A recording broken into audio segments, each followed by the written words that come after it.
Andrea Hayes with Wert Manor, and I'm here today at the Smiley Park Children's Butterfly Garden with Rachel Haverman from the OSU Extension office. We're going to teach you today how to make a do-it-yourself hummingbird feeder that you can hang up at your house or in your garden to attract hummingbirds. So there are a lot of different ways that you can attract hummingbirds to your garden. If you're a person like me and you like to work in your yard, you can plant a lot of different plants that will attract hummingbirds. I picked a few of these plants here from around the children's garden today. A few examples of plants that hummingbirds really like to eat. This is coral bell, which has a tiny little white flower, catmint, which is one of my personal favorites, as well as the hummingbirds. We also have some salvia, and of course the monarda, which is one of their absolute favorites to feed from. If you aren't a gardener, if you don't have a green thumb, then you can add a hummingbird feeder to your yard like the one that we are going to make today. So the hummingbird feeder that we're going to show you how to make today is made from simple items you can get at your local store or order online. A plastic red office folder, a 4-ounce mason jar with a lid and metal ring, some hemp twine that you can find in a garden center or online. If you're one of our Wert Manor Learn with Friends and you've picked up a kit today, you will find that you have 2 3-foot sections of the hemp twine,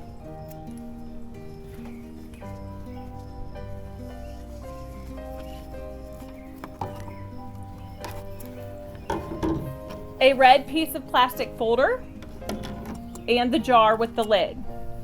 The first thing that you're going to do is trace the jar onto the red piece of folder. So one of the reasons that we have chosen to use a red folder today is because hummingbirds are attracted to bright colors. As you can see with the plants that we chose here to show you too, they not just bright colors, they like blues and purples too, but red is something that they are attracted to. So you're just going to cut out the red circle that you've traced from the top of the jar.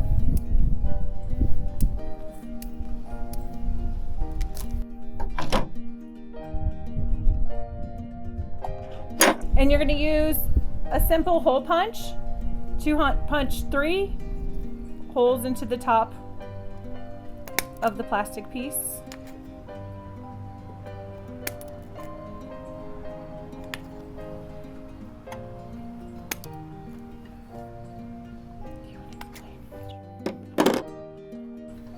And you're going to place that on the jar and put the ring lid on.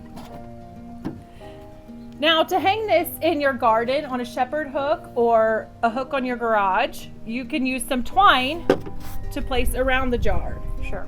So I'll show you how to use this twine to make a very simple hanger. So I will go maybe a little bit less than halfway down on the first piece and tie just a very simple knot like that. And I will separate the 2 pieces and wrap it around the bottom here, making sure that my knots are almost right directly across from each other. And again, tie a very simple knot any way you can get it tight.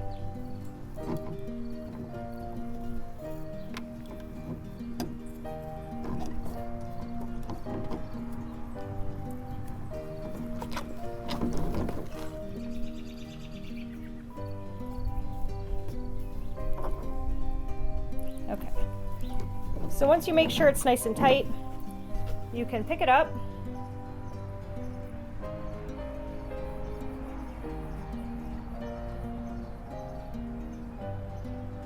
and tie a little knot, again, any way that you can get it tight.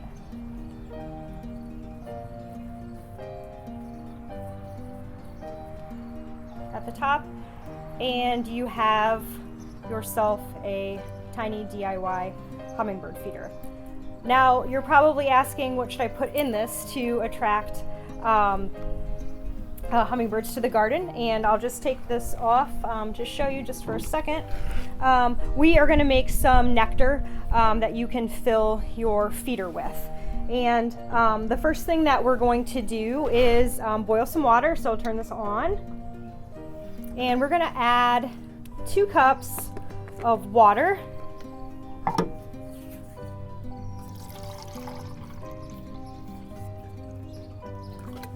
Oops. And we're going to bring that to a boil. So as we're waiting for our water to boil, I'll say that you can buy store-bought nectar if you like, but this is a really easy and cheap way to do it yourself. And it's just water and some granulated sugar, and we will add the sugar once we have a boil, and we'll mix it together until the sugar has completely dissolved. And once that liquid has cooled, we will fill our hummingbird feeder and we'll be ready to hang it outside. So when you're ready to hang your hummingbird feeder, you just want to make sure that you place it in a shady location. If it's getting too much sun, it's going to speed up that fermentation process of the sugar and cause trouble for your birds that visit. So you'll keep it in a shady location, and you're going to want to fill or refill and clean your hummingbird feeder out once or twice a week. And just make sure that you clean it really well to keep any bacteria or unwanted insects out of there. And after you find a good place for your hummingbird feeder, just make sure that you keep it in that same place. Hummingbirds have relatively large brains for the size of their body, and so they can remember where they got their last good meal from. So they will continue to come back to that spot and look for that food. So I think we're about ready to add the sugar. And so we have 2 cups of water, and we will add half a cup of sugar to that. And we'll just mix that around and wait for it to dissolve. So as this is beginning to mix together, I'll just tell you that one of the most popular or most seen varieties of hummingbirds in this area in eastern United States is the ruby-throated hummingbird. The male in the species has a very red ruby throat, and the female has a little bit less coloration to her, but still a beautiful bird. That is the only hummingbird that mates in our area. It is a migrating bird. They usually spend their winters in Central and South America. They come back every year here and up into southern Canada to mate and spend their summers before returning back to that area where they came from, where they spend their winter. They're called hummingbirds basically because of the beat of their wings. They are able to make noise. They don't make a ton of noises, mainly for mating displays or territorial disputes, but they aren't a very vocal bird. So once your liquid has cooled, you can remove the lid of your hummingbird feeder.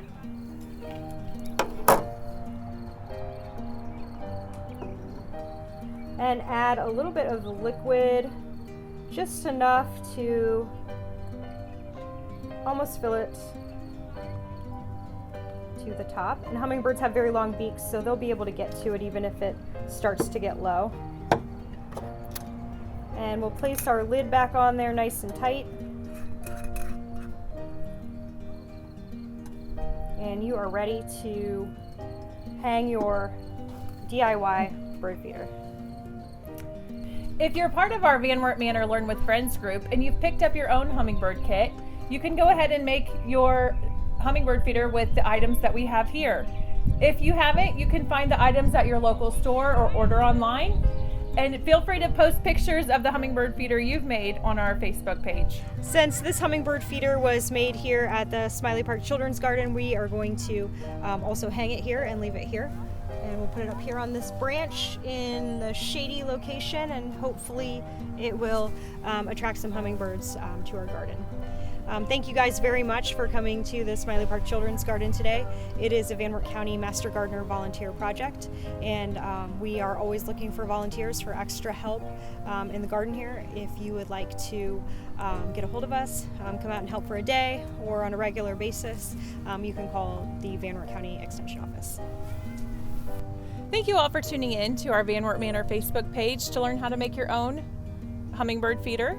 Please post pictures of the hummingbird feeder that you make and where you've hung it at your house, and enjoy the hummingbirds all summer. Follow the Van Wert Manor Facebook page for more Learn with Friends opportunities and events. Thanks, Rachel. Thanks.